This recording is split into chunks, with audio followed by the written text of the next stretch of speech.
Hi everyone. Indian Oil Corporation limited IOCL apprentice సంబంధించిన notification అయితే release అవ్వడం జరిగింది.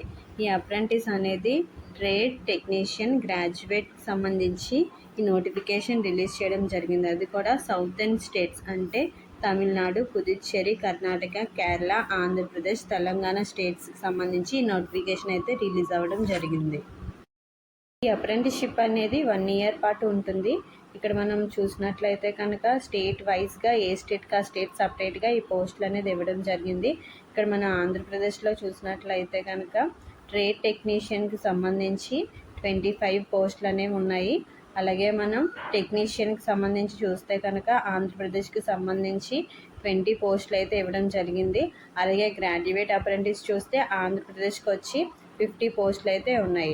మొత్తం అన్ని స్టేట్ల వైజ్గా చూసినట్లయితే కనుక 475 పోస్టులకు సంబంధించి అప్రెంటిస్ అయితే నోటిఫికేషన్ రిలీజ్ అయ్యింది. ఈ అప్రెంటిస్షిప్ సంబంధించి స్టైఫండ్ అనేది 50% స్టైఫండ్ అనేది board of apprenticeship training board అనేది ఇవ్వడం జరుగుతుంది. అలాగే 50% స్టైఫండ్ అలాగే 2500 అమౌంట్ కలిపి ఇండియన్ ఆయిల్ కార్పొరేషన్ స్టైఫండ్ అనేది ఇవ్వడం జరుగుతుంది. ఇక్కడ మనం ఎడ్యుకేషనల్ క్వాలిఫికేషన్ చూస్తే కనుక ట్రేడ్ అప్రెంటిస్షిప్ అయితే కనుక ఇక్కడ 10th ప్లస్ 2 ఇయర్స్ పాటు ఐటీఐ ఆయా డిపార్ట్మెంట్స్లో ఐటీఐ కంప్లీట్ చేసి ఉండాలి. అంటే ఫిట్టర్ అయితే ఫిట్టర్ డిపార్ట్మెంట్లో, అలాగే ఎలక్ట్రీషియన్ అయితే ఎలక్ట్రీషియన్ డిపార్ట్మెంట్లో, అలాగే మెకానిక్ అయితే వాటికి సంబంధించిన డిపార్ట్మెంట్స్లో 2 ఇయర్ పాటు రెగ్యులర్ ఐటీఐ అయితే కంప్లీట్ చేసి ఉండాలి. అలాగే టెక్నీషియన్ అప్రెంటిస్ చూస్తే కనుక 3 ఇయర్స్ పాటు రెగ్యులర్ డిప్లొమా ఆయా డిపార్ట్మెంట్స్లో 3 ఇయర్స్ పాటు రెగ్యులర్ డిప్లొమా అయితే కంప్లీట్ చేసి ఉండాలి. అంటే ఎలక్ట్రికల్ అయితే ఎలక్ట్రికల్ ఇంజనీరింగ్లో డిప్లొమా చేసి ఉండాలి. అందులోనే 50% మార్క్స్ అయితే అదే ఎస్సీ, ఎస్టీ, పీడబ్ల్యూబీడీ కేటగిరీ వాళ్ళకి సంబంధించిన వాళ్ళు అయితే కనుక 45% మార్క్స్ అనేవి ఈ డిప్లొమా కోర్సులో అయితే వాళ్ళకి వచ్చి ఉండాలి.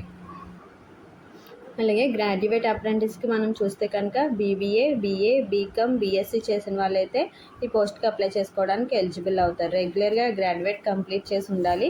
అందులోనూ 50% మార్క్స్ అనేవి వచ్చి ఉండాలి. అదే ఎస్సీ, ఎస్టీ, పీడబ్ల్యూబీడీ వాళ్ళకైతే 45% మార్క్స్ వస్తే ఈ పోస్ట్కి అప్లై చేసుకోవడానికి ఎలిజిబుల్ అవుతారు. ఆల్రెడీ అప్రెంటిస్షిప్ చేసిన వాళ్ళైతే మరలా ఈ ట్రైనింగ్కి అప్లై చేసుకోవడానికి అయితే ఎలిజిబుల్ అవ్వరు. ఈ అప్రెంటిస్షిప్కి అప్లై చేసుకోవడానికి ఏజ్ వచ్చి 18 to 24 ఇయర్స్ అయి ఉండాలి. అలాగే ఏజ్ రిలాక్సేషన్ అనేది యాజ్ పర్ రూల్ అప్లై అవుతుంది. ఎస్సీ, ఎస్టీ వాళ్ళకైతే 5 ఇయర్స్ అంటే వాళ్ళు 29 ఇయర్స్ వరకు ఉన్న వాళ్ళు అప్లై చేసుకోవచ్చు. అలాగే ఓబీసీ, ఎన్సీఎల్ వాళ్ళకైతే 3 ఇయర్స్. అలాగే ఇక్కడ మనం చూస్తే కనుక పీడబ్ల్యూబీడీ వాళ్ళకి, అలాగే ఇక్కడ మనం ఓబీసీ, ఎన్సీఎల్ క్యాండిడేట్స్కి అయితే 13 ఇయర్స్ అనేది ఏజ్ రిలాక్సేషన్ అనేది ఇవ్వడం జరిగింది. ఈ సెలెక్షన్ ప్రాసెస్ అనేది ఏ విధంగా ఉంటుంది మనం చూస్తే కనుక ఇక్కడ ఫస్ట్ అయితే షార్ట్ లిస్ట్ చేయడం జరుగుతుంది. మెరిట్ లిస్ట్ ఆధారంగా అంటే మీకు వచ్చిన మార్క్స్ పర్సంటేజ్ ఆధారంగా మెరిట్ లిస్ట్ ఆధారంగా షార్ట్ లిస్ట్ అయితే చేయడం జరుగుతుంది. షార్ట్ లిస్ట్ తర్వాత ఫిట్నెస్ టెస్ట్ అయితే కండక్ట్ చేయడం జరుగుతుంది. ఈ ఫిట్నెస్ టెస్ట్లో కూడా క్వాలిఫై అయిన వాళ్ళకి ఈ అప్రెంటిస్షిప్ సంబంధించి ఎలిజిబుల్ అయితే అవుతారు. ఈ అప్రెంటిస్షిప్కి అయితే నాట్స్ లేదా నాట్స్ పోర్టల్లో అయితే లాగిన్ అయ్యి మీరు అప్లై చేసుకోవచ్చు. అప్లై చేసుకోవడానికి last date 5th September 2025. So friends, ఇది Indian Oil Corporation Limited apprenticeship సంబంధించిన కంప్లీట్ ఇన్ఫర్మేషన్. ఈ ఇన్ఫర్మేషన్ వాల్యుబుల్ అనిపిస్తే లైక్ చేయండి, షేర్ చేయండి. Thank you.